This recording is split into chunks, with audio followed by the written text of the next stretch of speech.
안녕하세요. 워런 버핏처럼 매일 신문을 박준모와 함께 읽으면서 투자의 고수가 됩시다. 오늘 7월 26일 수요일 순서입니다.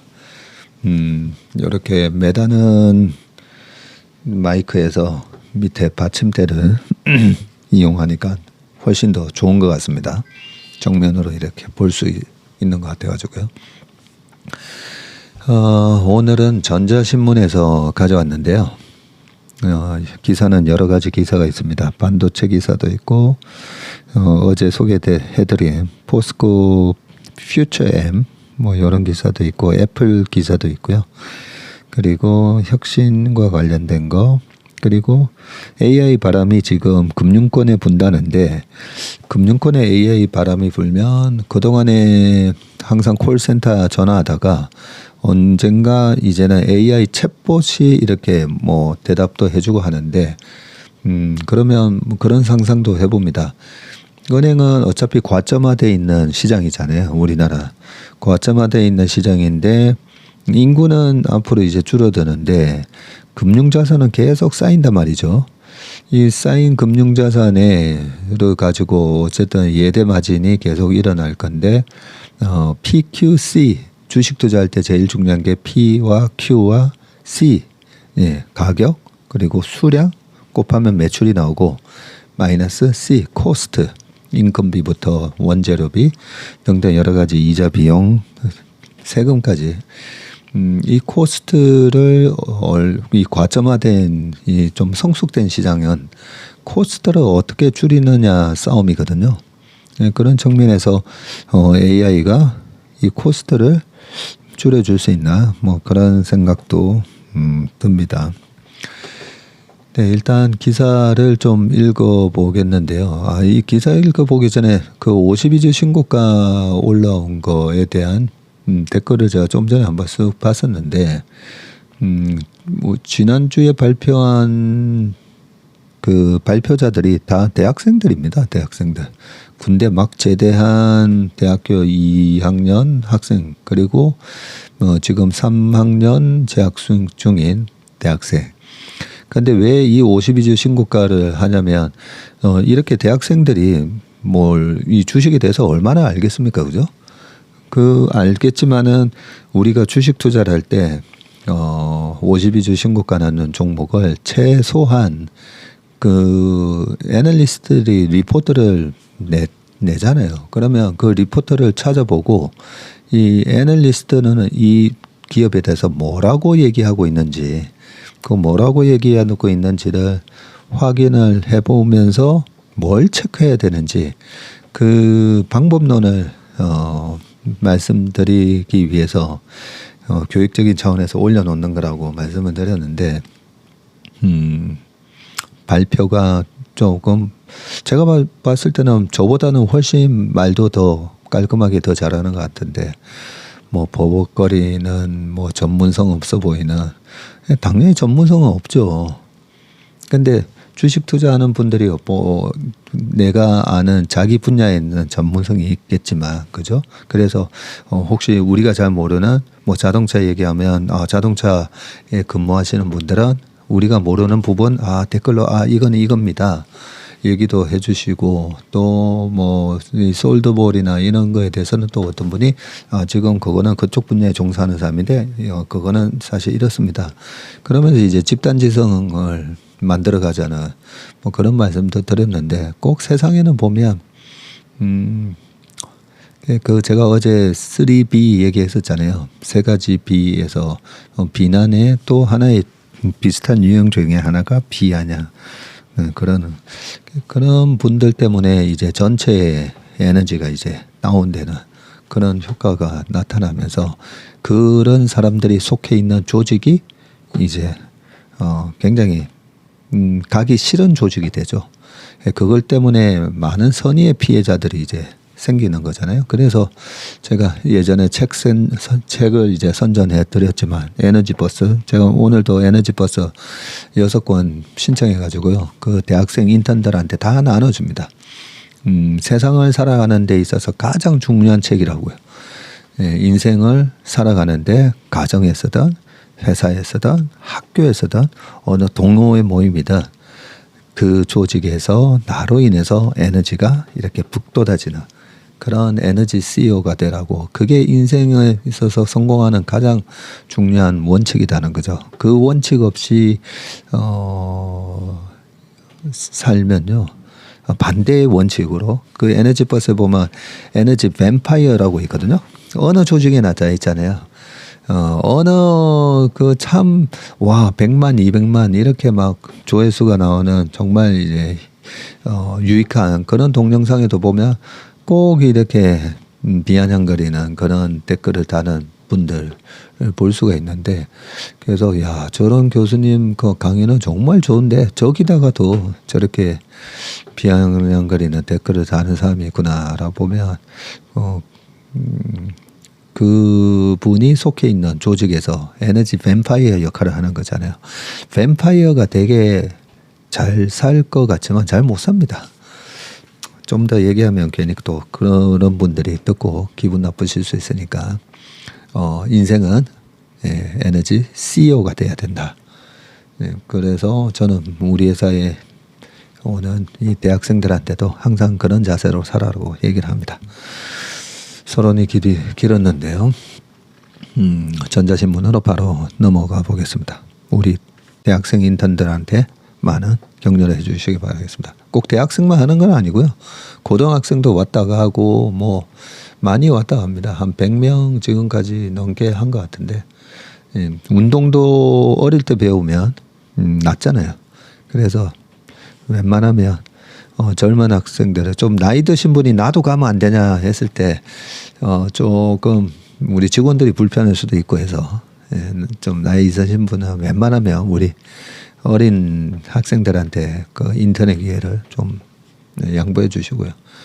어린 인턴 학생들이 여기서 2주가 됐든 한 달이 됐든 2달 동안 인턴을 하고, 아, 주식 투자를 이렇게 하는 거구나, 좀 올바른 이제 방법로 그걸 배워서 우리나라에 또 그 중에 한두 명이 워런 버핏이나 또 켄 피셔나 뭐 이런 사람이 될 수가 있는 거잖아요. 그럼으로 인해서 세계의 뉴욕 시장 가서, 아니면 영국 시장 가서, 일본 시장 가서, 중국 시장 가서 또 큰 돈을 벌어올 수 있는 그런 투자의 고수 10만 명을 만든다는 그 목적으로 이 상류 TV가 운영되는 거니까요. 거기에 많은 협조를 바라겠습니다. 전자신문 오늘 첫 번째 기사는 시스템 반도체도 쌓는다. 삼성 게이트 올라운드 수직 적층 개발이라는 기사거든요. 과거 최근에 한 6개월 동안 뭐 작년 하반기도 마찬가지고 장이 안 좋을 때는 오히려 더 계속 이렇게 공부를 해봐야 됩니다. 내가 투자한 회사가 어떤 지금 일을 하고 있는지. 네. 삼성전자 이 게이트 올라운드 이 기술이 지금 아직까지 TSMC는 뭐 안 하고 있다고 했잖아요. 근데 여기 그림이 나옵니다. 네, 게이트 올라운드 GAA 수직 적층 개념도인데요. 2D SFET은 채널이 MBC FET 여기서 채널 이렇게 되어 있는데 3D로 가면서 하단, 상단 이렇게 옆으로 쌓아놓은 걸 이렇게 올려버리네요. 그러면서 이 면적이 더 줄어든다, 그죠? 뭐 정확하게 와닿지는 않지만 좀 더 읽어보겠습니다. 삼성전자가 시스템 반도체 트랜지스터를 수직으로 쌓는 3D 적층 기술을 개발한다. 3D 적층은 반도체 회로 미세화 한계를 극복하고 성능을 끌어올릴 방법으로 주목받는 기술이다. 업계와 학계에서 CFET 상보형 전개 효과 트랜지스터, 한글로 풀어놨지만 뭔 말인지는 하나도 모르겠습니다. 상보형 전개 효과 트랜지스터, 네. 이라는 이름으로 연구를 이어오고 있다. 삼성전자가 기존 메모리에서만 적용됐던 3D 트랜지스터 구조 혁신을 시스템 반도체까지 확대, 첨단 반도체 기술 주도권을 확보할지 주목된다. 요게 핵심 키워드다, 그죠? 네, 기존 메모리에서만 적용됐던 이 3D 트랜지스터 구조 혁신을 시스템 반도체까지 이제 확대한다는 거거든요. 25일 업계에 따르면 삼성전자는 차세대 트랜지스터 구조인 게이트 올라운드를 수직으로 쌓아 올리는 R&D를 진행 중인 것으로 파악됐는데, 삼성전자 DS 부문 반도체 연구소와 파운드리 사업부에서 관련 R&D를 함께 추진하고 있다. 3D 구조를 차세대 게이트 올라운드 기술로 선택하고 본격적인 상용화를 위한 연구 개발에 돌입한 것으로 풀이되는데, GAA는 트랜지스터의 핵심 구성 요소인 채널 4개면을 게이트가 둘러싼 형태로 기존 3개면이 접합된 핀팻 대비 고성능 저전력 반도체를 쉽게 구현할 수 있다. 삼성전자는 지난해 3나노, 3나노 공정을 GAA 구조로 세계 최초 양산한 바 있고요. TSMC는 2나노부터 GAA 도입을 예고한 상태라고 합니다. 삼성전자가 현재 연구 중인 3D GAA 구조는 3D SFS로 불리는데 3차원 3D 적층을 표현한 것으로 풀이된다. 현재 양산 중인 GAA는 하나의 트랜지스터를 옆으로 이어붙이는 2차원 구조라고 합니다. 반도체 공정이 미세화할 경우 전류, 누설 등 셀 간의 간섭으로 인한 문제와 반도체 면적 확보에 어려움을 겪게 되는데, 이 한계를 극복한 방안이 GAA 트랜지스터를 수직으로 적정하는 것이고요. 셀 간섭을 최소화하고 보다 좁은 공간에 많은 트랜지스터를 직접 할 수 있다. 마치 낸드 플래시 셀을 높은 단수로 쌓아 올려 성능을 끌어올리는 것과 같은 방식인데, 3D 게이트 올라운드는 지금까지 메모리에서만 통용되던 3D 적정 구조를 시스템 반도체까지 저변을 넓힌다는 데 의미가 있다. 3나노 이하 미세 공정에서 기존 핀팻 구조가 한계에 직면하자 게이트 올라운드로 트랜지스터 구조로 패러다임이 바뀌듯 1나노 이하에서는 3D GAA 구조로의 전환이 이루어진다는 것이 업계 중론이라네요. 선제적으로 GAA 양산에 성공한 삼성전자가 3D GAA까지 먼저 확보할 경우 첨단 반도체 기술 경쟁 우위를 차지할 가능성이 높아진다. 이게 이제 핵심입니다. 업계 관계자는 주요 반도체 기업이 시스템 반도체 트랜지스터를 수직으로 쌓는 3D 기술을 확보하기 위해 R&D에 적극 투자 중이라며, 반도체 구조 혁신을 먼저 달성하는 기업이 시장 주도권을 쥐게 될 것이라고 밝혔습니다. 이 기사가 왜 중요하냐면 지금 얼마 전에 한 3주 됐죠, 그죠? 삼성전자가 이 TSMC에 선전 보고를 했다라고 하는 데 있어서 핵심 기술이 요 3D GAA 기술이고, 요 부분으로 인해서 과연 이제 파운드리를 하면 파운드리를 누굴 걸 하는 겁니까? GPU 전부 다 TSMC, 애플 것도 전부 다 전부 다 했다가 삼성전자 했다가 왔다 갔다 하지만 TSMC 이렇게 했을 경우에 요 시스템 반도체 분야도 3D GAA 기술을 잘 적용해서 이쪽에서 확고한 수율이라든지 여러 가지 면이 개선이 된다면 이쪽 TSMC의 밥그릇을 삼성전자가 이제 많이 가져올 수가 있겠죠. 네, 그런 차원에서 삼성전자의 TSMC에 선전 포기를 했다 해놓고 이제 이 밑에 있는 구체적인 어떤 전술들을 지금 쓰고 있는지 큰 전략은 발표가 됐고요. 어떤 국지전에서 어떤 전술을 쓰는지 그런 게 궁금한데, 이것도 하나의 시스템 반도체도 이제 쌓는다는 거죠. GAA 수직 적정 개발을 통해서. 네, 그게 핵심이었습니다.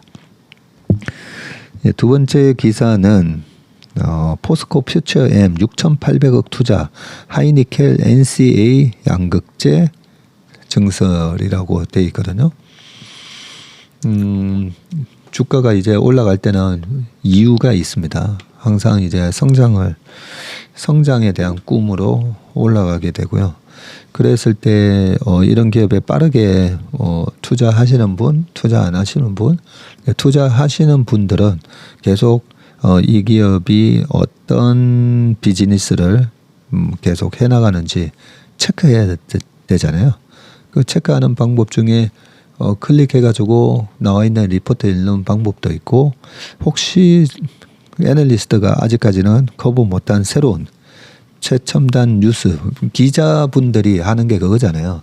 특종. 이거 아직 아무도 모르는데 내가 제일 먼저 이런 기사를 쓴다. 거기에 항상 목말라 있다 보니까 항상 가장 첨단 뉴스를 찾아다니십니다. 기자들이.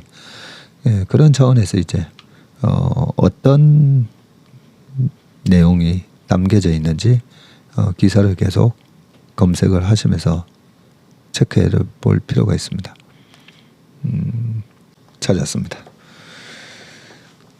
포스코 퓨처엠이 전남 광양에 하이니켈 NCA, 니켈, 코발트, 알루미늄, 네, 그 양극재 공장을 세운다. 올 4월 착공한 포항 공장에 이은 하이니켈 NCA 추가 투자라고 합니다. 올 4월 달에는 이미 포항 공장이 있고 지금 전남 광양에다가 또 세우네요. 포스코 퓨처엠은 24일 이사회를 열고 그저께였다 그죠? 2025년까지 총 6,834억 원을 투자해서 전남 광양 율촌 제1산업단지에 하이니켈 NCA 양극재 공장을 짓는 안건을 승인했다고 25일 밝혔고요. 내년 상반기 착공을 시작해서 연간 52,500톤 규모 생산 능력을 갖출 계획인데 준공은 2025년 하반기가 목표라고 합니다. 하이니켈 NCA 양극재는 배터리 용량 확대를 위해 니켈 함량을 높인 소재인데 니켈 증가에 따른 양극의 불안정성을 알루미늄이 보완하는 역할을 해서 용량과 안정성이 우수하다는 평가다.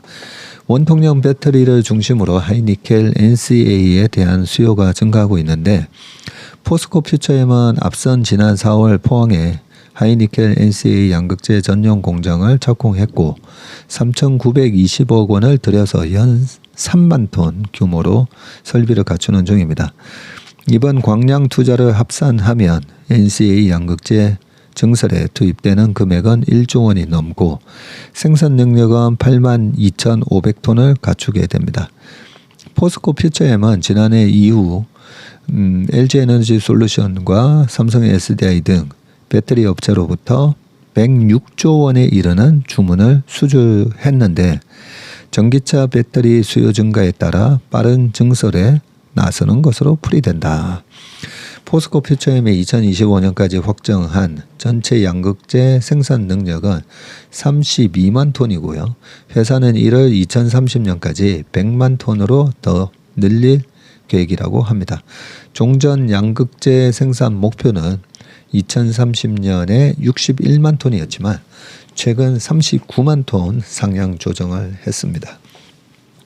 회사 관계자는 주력 제품인 니켈, 코발트, 망간, NCMA 이외에 NCA 양극재 투자도 확대해서 글로벌 양극재 시장 수요에 적극적으로 대응하겠다고 밝혔습니다. 네, 여기 중요한 내용들이 다 들어가 있죠.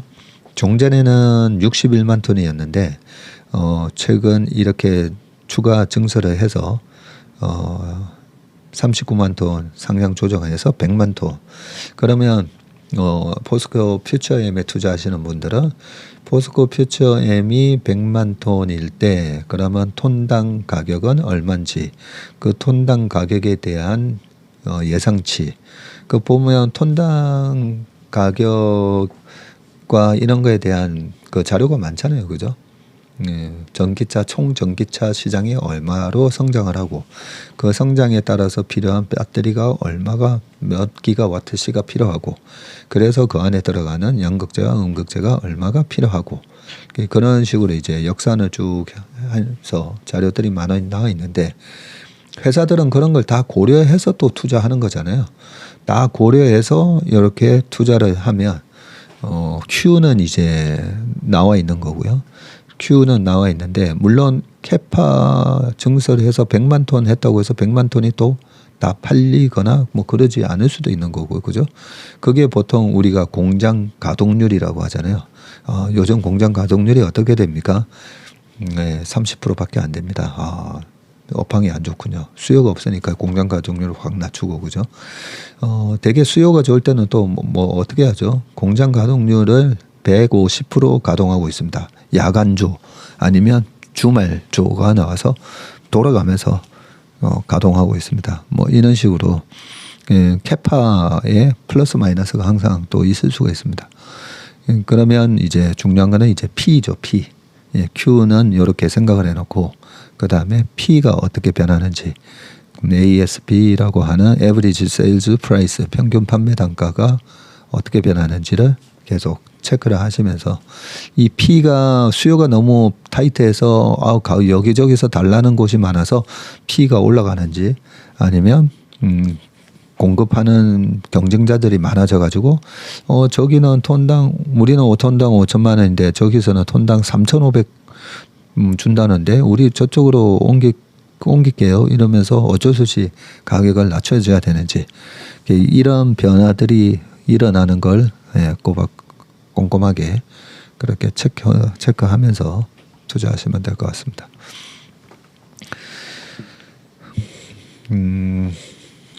그 다음 기사는 아이폰입니다.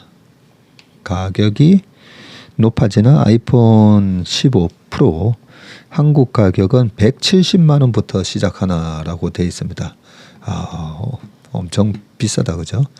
거기다 이제 환율까지 요즘 안 좋다 보니까 더 비싸진 것 같습니다. 애플이 9월 출시하는 9월이다 그죠? 아이폰 15 프로, 프로맥스 등 고급형 모델의 가격이 오를 것으로 전망이 되는데요.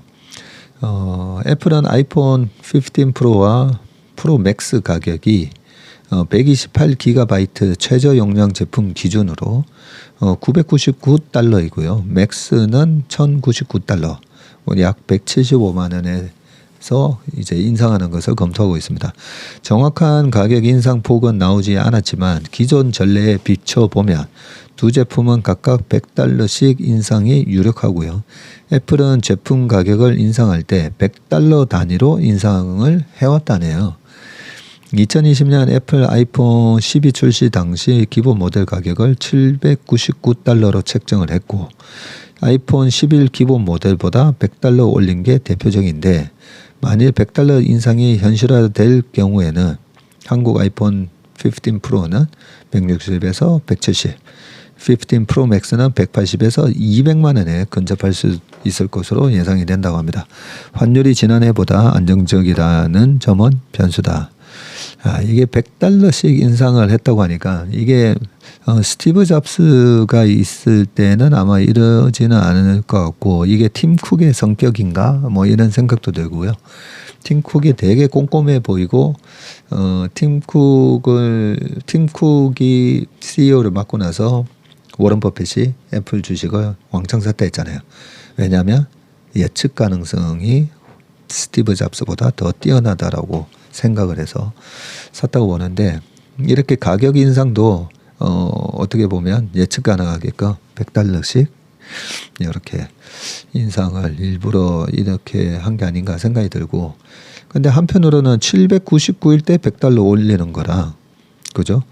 999일 때 $100 올리는 거랑 갈수록 그러면 이 마진 레이트가 떨어질 것 같은데 그죠? 나중에 2,000불에서도 $100씩 올리는 건지 어떻게 할 건지 한번 궁금하네요. 애플 가격 인상은 예정된 수순이라는 평가가 나오는데 지난해 아이폰 14 프로 출시 당시에도 가격이 약 $100 상승할 것이라는 전망이 나왔고, 하지만 애플은 가격을 동결했었네요. 그때 글로벌 경기 침체 등을 고려한 결정이었다. 하지만 올해는 지난해보다 달러가 약세를 나타내고 있고, 지난 3년간 부품과 서비스 비용이 증가하면서 가격 인상이 검토되고 있다는 분석이고, 또 애플은 아이폰 15 출시 첫 해 공급 업체들에게 지난해와 유사한 8,500만 대 생산을 요청한 것으로 전해졌다네요.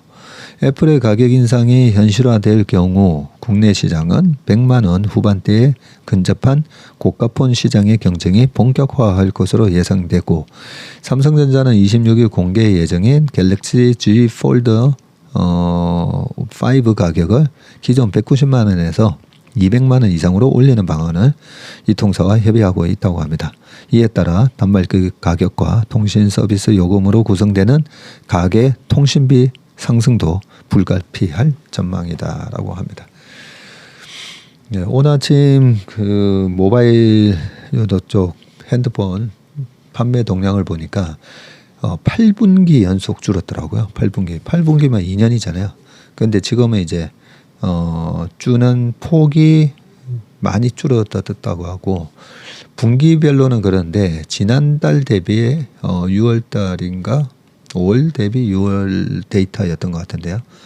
네, 플러스가 났다고 하면서 그동안에 핸드폰이 한 2년 연속 역성장을 했는데 반등의 조짐이 좀 보인다고 하고, 또 하나 특징적이었던 게 회의를 하면서 고가품이 잘 팔린다고 합니다. 양극화가 심해지니까 고가품이 잘 팔린다고 하고, 그런 측면에서 삼성은 이 갤럭시 폴더가 프리미엄 그 폰이잖아요. 그런 측면에서는 좀 경쟁력을 여전히 좀 갖고 있는 것 같습니다.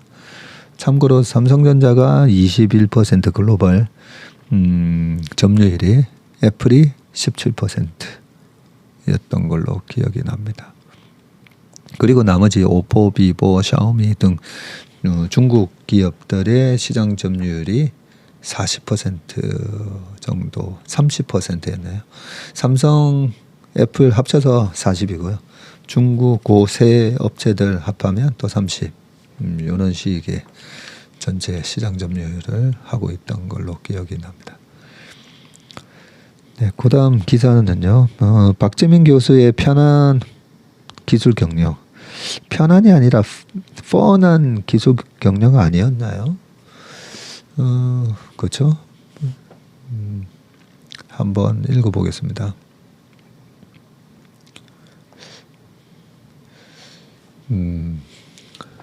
누군가의 반대편에 서다. 제목이 누군가의 반대편에 서다네요. up 그리고 down. 옛 영어는 up, up이고 down은 DOWN이 아니라 DOUN이었었네요. 원래 의미는 하늘을 향하여 up 혹은 지면을 향하여 였다고 합니다. down이. 물론 위를 향한다거나 아래쪽을 향한다는 의미는 함께 가졌겠다. 이런 면에서 꽤나 오랫동안 방향을 지시하는 것으로 쓰인 셈이다. 단지 요즘은 하늘과 땅 대신 주식이나 시장 같은 것의 방향과 경향을 설명하는 데 더 자주 사용한다. 그렇죠. 주식 시장이 업 했느냐 다운 했느냐. 그런 말로 이 교수님도 이제 주식시장, 주식 투자를 하시나 봅니다. 혁신이 다른 차관이라면 분명 맞는 말이다. 혁신이 다른 차관, 다른 차관이죠. 이건 무척이나 흥미로운 관찰인데, 왜냐하면 누군가의 반대편은 어딘가에 항상 존재할 것이기 때문이다. 만일 이것이 제법 쓸만한 전략이라면 혁신 가능 공간은 우리 생각보다 커지는 셈이다. 과연 그럴까? 페이스북을 한번 따져보자. 이곳의 가장 중요한 혁신은 마크 저커버그가 C++로 페이스북의 프로그래밍을 코딩한 곳이다. 페이스북이 처음에 C++로 코딩이 됐군요. 이것으로부터 페이스북은 시작되었다는 점에 있다고 할 사람은 없다. 그렇죠. 하지만 지금 페이스북은 왜 번영하고 있는 것일까? 누구보다 멋진 코드나 인터페이스를 갖고 있기 때문일까? 그건 아니죠. 수많은 기업이 페이스북을 보며 시작했다. 그중 누군가는 훨씬 나은 코드와 기능을 구현했겠다. 하지만 누구도 페이스북을 능가하지 못했다. 여기엔 간단한 이유가 있다. 그 이유가 뭔지 궁금하다, 그죠? 페이스북에서가 아니라면 버락 오바마나 앨런 머스크를 팔로우하고 친구가 될 수 없다. 많은 기업이 앱과 색다른 기능과 인터페이스의 편리함으로 페이스북과 경쟁하려 하지만 내가 팔로우할 만한 누군가를 못 찾는다면 문제는 남은 셈이다. 그러네요. 이런 점에서 제품을 만든다고 다르지는 않다. 실상 볼보 같은 브랜드가 바로 이런 원리인데 한번 질문을 던져보자. 볼보가 분명 훌륭한 자동차이지만 럭셔리카 세그먼트에서 성능이면 성능, 품질이면 품질, 브랜드면 브랜드 등 모든 면에서 최고라고 선뜻 답하기는 쉽지 않다. 그렇죠. 다시 말해 볼보는 럭셔리카 세그먼트에서 압도적으로 더 나은 자동차, 베르카는 분명 아니겠다. 하지만 어느 고객의 선택에서는 또 다르다. 흔히 더 안전한 자동차, safer car를 찾는 누군가에게는 볼보는 최고의 자동차일 가능성이 크다. 즉 럭셔리카 시장의 어느 소비자들에게는 어느 브랜드만큼 최고의 선택이 되는 셈이다. 그렇죠. 저도 2009년, 8년 요때 볼보 XC90 그 중고차를요. 3년 된 중고차를 3,100만 원 정도에 사가지고요. 그때 무슨 차를 살까 막 하다가 새 차 사는 거는 너무 아까워가지고 중고차 뭘 살까 보다가 그때 볼보를 샀는데 볼보를 살 때 딱 이유는 하나였습니다. 그 옛날에 봤던 그 광고 있잖아요. 볼보는 아무리 굴러도 차가 찌그러지지 않는 그런 안전. 그러면서 볼보 최고 안전한 차지. 네. 그래서 폐차될 때까지 썼거든요. 상당히 만족감이 높았습니다. 왜냐하면 이 세이프티, 안전에 대한 니즈가 제가 크다 보니까 그랬던 것 같은데 그 부분을 얘기하시는 거다, 그죠? 누군가는 이런 흥미로운 표현으로 설명한다. 인생의 가장 흥분된 날을 묻는 질문에 급류 래핑이라고 답하는 소비자들은 아마 다른 차를 선택할 것이다. 그러겠네요.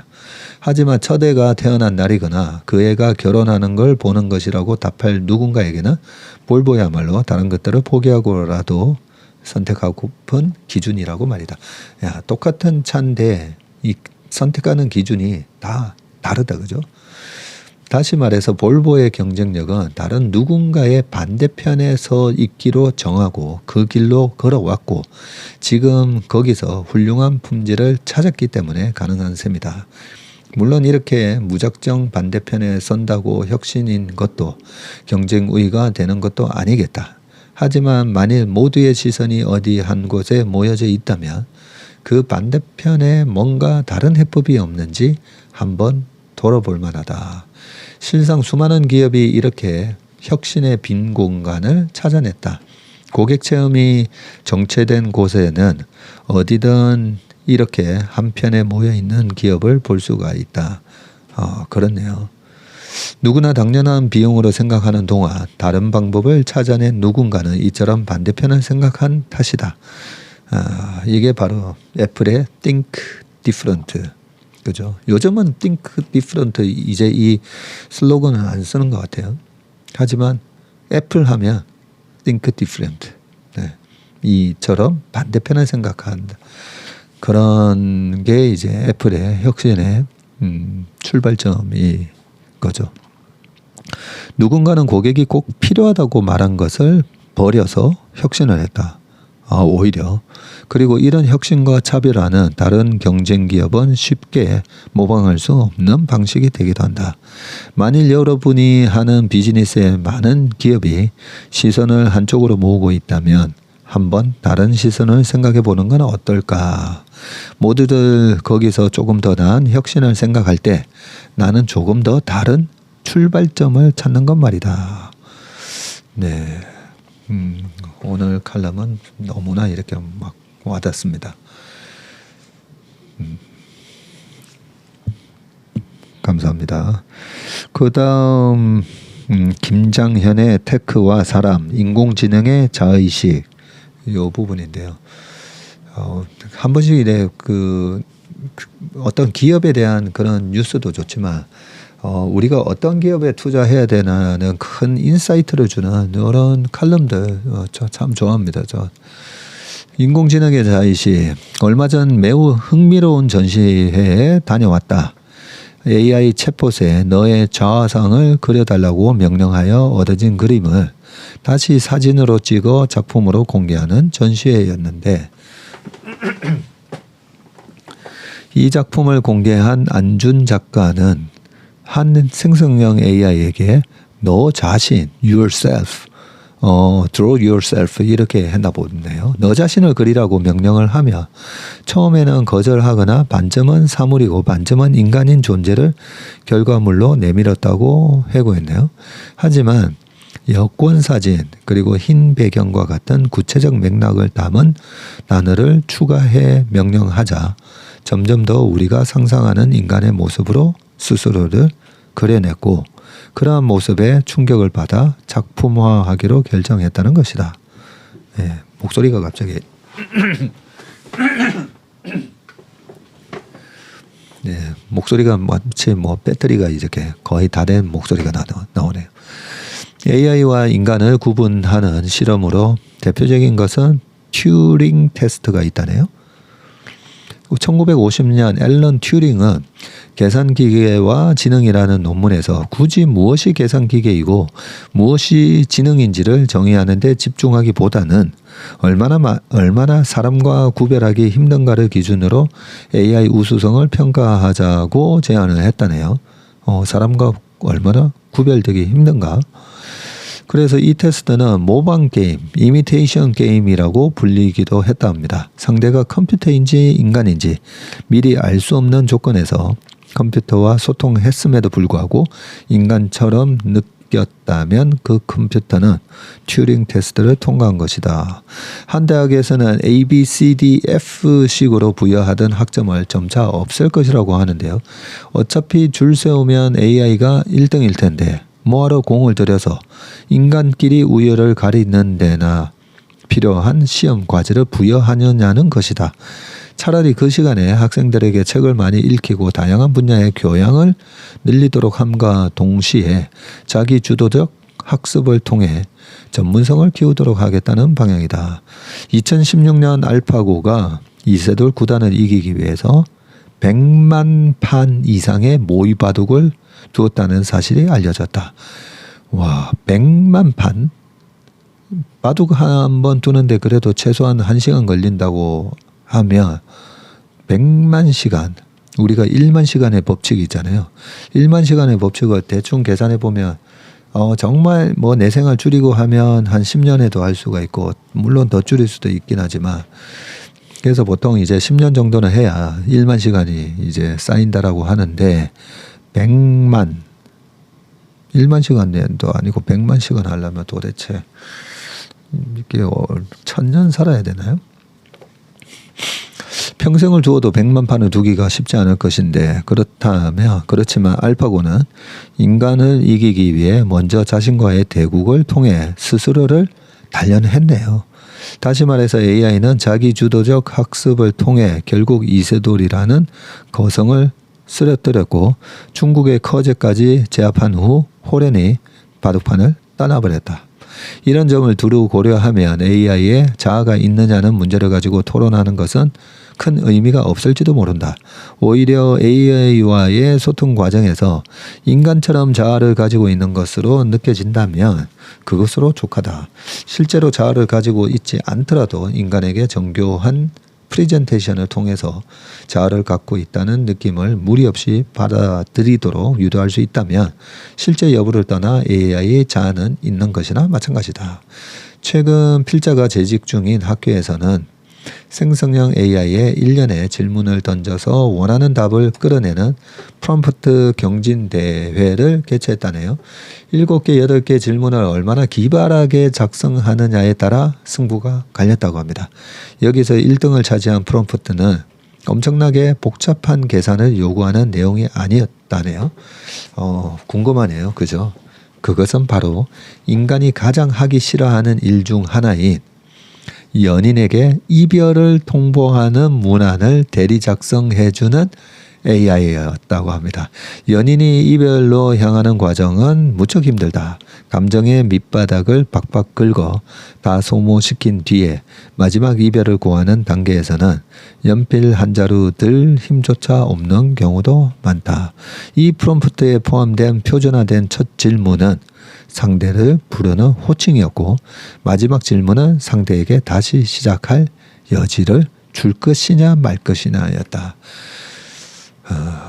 이제 세상은 우리에게 묻는다. AI에게 어떤 질문을 던질 것이냐고. 인간이 소통할 때는 답을 찾는 데 익숙하지만 AI에는 질문을 찾는 데 익숙해지는 삶이 오늘 바로 여기에 있다. 네.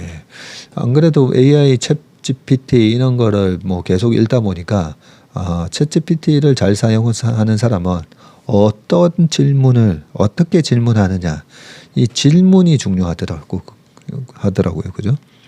굿 퀘스천이라고 해서 사실 진짜 참 질문이 중요하다라는 걸 저도 많이 깨달았었습니다. 과거에 2001년 9.11 테러가 났을 때 제2차 3차 테러가 언제 일어날까 막 이런 걱정을 했었는데 그때 만약에 1941년도에 6월 달에 독일이 소련을 침범하고 12월 7일 그 같은 해 12월 7일에는 일본이 진주만을 공격하고 그런데 42년, 43년 주가가 계속 올라갔거든요. 전고점을 다 회복하게 됩니다. 그런 과거에 왜 전쟁이 터지거나 이런 뭐 공포스러운 전쟁과 같은 상황이었잖아요. 이런 일이 터졌는데도 왜 주가는 올라갈까? 이렇게 질문하는 거라 2차, 3차 공격이 있으면 어떡하지? 그 테러의 가능성은 이렇게 질문하는 거라. 정말 질문에 따라서 내가 어떤 투자 의사 결정을 내릴지 달라지더라고요. 그래서 이 질문이 참 중요한데 AI를 어떻게 활용하는지는 그 질문에 달려있는 것 같습니다. 네, 좋은 칼럼을 감사드리고요. 마지막 스페셜 리포트 금융권에 보는 생성형 AI 바람은 한번 쭉 읽어보십시오. 아까 말씀드린 것처럼 이 생성형 AI를 통해서 금융권이 코스트를 다운시킬 수 있는지 아니면 새로운 뭔가 새로운 상품을 통한 큐를 만들 수 있는지 그 부분은 읽어보시기 바라겠습니다. 네, 오늘 웜의 신박 순서는 여기까지 하겠습니다. 오늘도 행복한 하루 되시길 바라겠습니다. 고맙습니다. 강 세장이 도로했는데도 왜 내 주식은 안 올라가지? 이제는 강 세장이라고 했을 때 기본적 분석과 기술적 분석을 동시에 할 줄 알아야 되는데 이게 참 말처럼 쉽지는 않습니다. 기술적 분석을 겸비를 했을 때 정말 투자의 고수가 되고 강세장에서 돈을 벌 수가 있고 약세장에서 내 돈을 지킬 수 있는 그런 수단으로 쓸 수가 있습니다.